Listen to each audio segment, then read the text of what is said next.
When we look at the 110.16, where we have our general requirements for arc flash hazard marking on electrical equipment, the general requirements for field or factory marking was removed into a new paren A.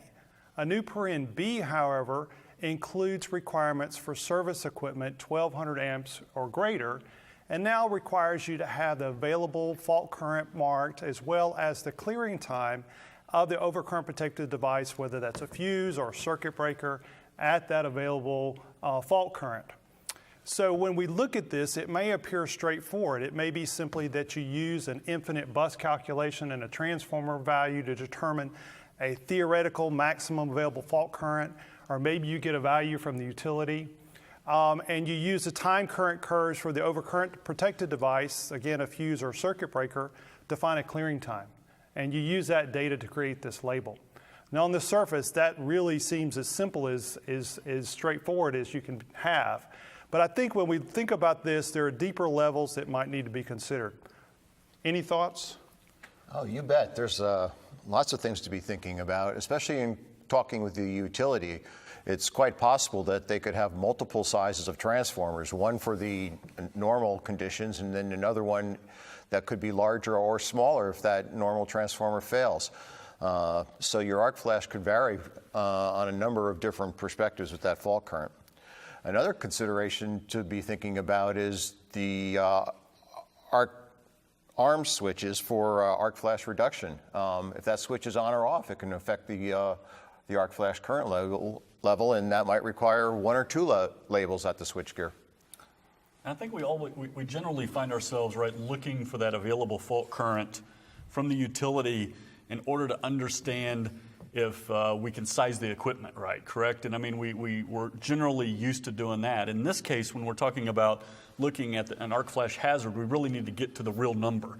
So ultimately, needing to get to the utility, ask them what that actual number is so that we can understand that number would ultimately be used for doing our available arcing fault current, right, in a steady situation. So in this particular instance, we're looking at that available fault current. The code requires us to mark the clearing time based on the curve of the overcurrent device, based on that real fault current, not necessarily what might be available from the transformer that's given, right, that could be changed out.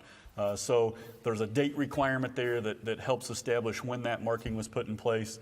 But I also believe that we could ultimately talk maybe a little bit about the exception, because that might be where this ultimately goes with regard to needing to do the study in accordance with a 70E perspective, and the exception allows us to do that.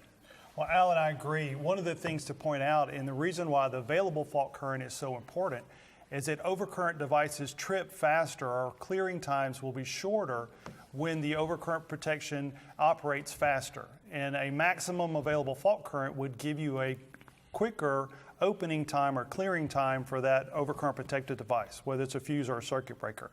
So that's why your incident energy is dependent upon having a value that's realistic, and really the available fault current. Jim mentioned a key point here with the arc energy reduction methods. There's some overlap here with Article 240, and when you look at this overlap, you have a choice to make, whether you use the time current curves with the arc energy reduction method engaged, or particularly if that's a manual engagement method, do you say, well, the protection of employees, that may not be engaged, or they may have forgotten to engage that. So maybe I need two sets of information on the equipment. Right. Engineers will want to work with their clients to find out what the client has as a work plan for working on energized equipment, and that will relate to this labeling and any personal protective equipment that the client's employees would be required to wear when accessing the live equipment. Another point to consider is that when we look at the available fault current and this marking on the service equipment, there are zones of protection here, right? Right. So if most electrical equipment has not been evaluated for any type of internal arcing fault, And an internal arcing fault within the service equipment can propagate from the load side to the line side, and therefore any clearing time benefit that this method would imply could be invalid. So you see some designs today where they separate the service equipment main overcurrent protected device from the distribution just to address that issue. Now, Alan, you mentioned the exception here, and the exception is certainly a plausible way of meeting the requirement. There are two specific methods in NFPA 70E for applying an arc flash hazard analysis marking, whether that's PPE or incident energy levels, the table method, or an arc flash energy calculation. And again, you want to know the arcing current and the clearing time at that arcing current in those calculations. So you have, again, the same choice to make. Do I incorporate and use the time current curves based on arc energy reduction method? Or if that's a manually engaged method, do I need to include two sets of information for when that's engaged and when it's not engaged? Right. And so right in this one here, there's a straight up requirement here.